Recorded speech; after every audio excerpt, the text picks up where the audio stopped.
And talk about the linebacker rotation, what you're looking at each position with a lot of those guys just early in camp. I really like this group of guys.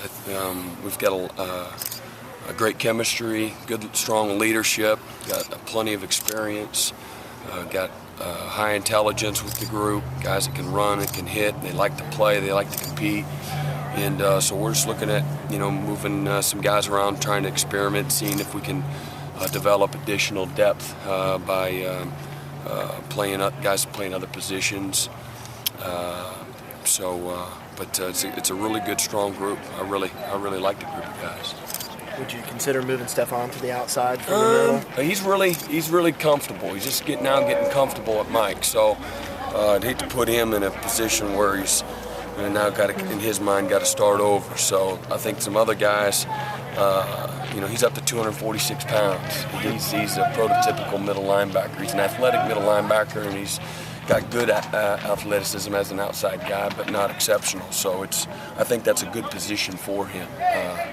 So we're looking at moving some other guys around, and again bringing guys along. We've got at outside Quan Christian, T.J. Burrell, Tony Stewart, Spencer Shuey, Kellen Jones, amongst others. I'm forgetting anybody. So it's a good core of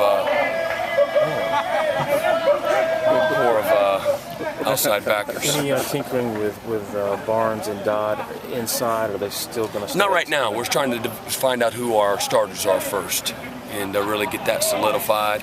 We know without question that, going in there, it's just like playing a 5 technique on a guard. It's not this earth-revelating thing. Those guys got to take on doubles just like they do at 5 technique and 6 technique. So, that's always a possibility, but that'll be a little bit more down the road. You like your situation in the front 7 a lot better? I like the front 7. I do. Do we have any difference makers? You saw when you got guys beating guys one-on-one, and what it does to an offense. And you saw that in the LSU game when they're playing behind the chains, on second down because of guys beating guys on first and 10. So it makes a big difference, and hopefully that will develop in the spring. Will it? It remains to be seen. Do we need it? Yeah, we do. We need to take our first half of the year. We didn't put much pressure on the quarterback. We weren't beating guys a whole lot one-on-one, and dramatically picked that up, I think, with comfort level, and who else knows why. And there's other reasons why, I'm sure, why we got better. But against great teams, you gotta be able to do that. And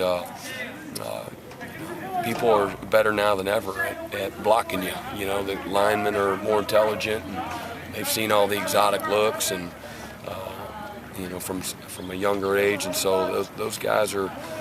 Up front, you gotta whoop people one-on-one at the bottom line. So I think we got good enough guys I'm hopeful that'll develop. But without Vic Beasley, what do you need to see out of him this spring? Would you consider playing him on the other side of the line from Corey? Yeah, we would. Yeah, we'll find who our 2 best are and get them on the field. And go from there. But. I expect a lot of things. He needs to be more consistent. Attitude, effort, intensity. He's got to really invest in it. The great ones do, and all the other ones don't. It can't be you invest when it's practice time. You got to do it off the field, man. You got to become a junkie. You got to develop those traits, those habits. Where you're studying yourself, you're studying your opponent, and you're attacking your weaknesses. It's got to be important to you. So. And then after that, we want him to be a leader. He's got a unique skill set in his ability, his quickness, and his explosiveness. Although he doesn't have ideal size, some of the other things he has are hard to coach. So we got to get him better.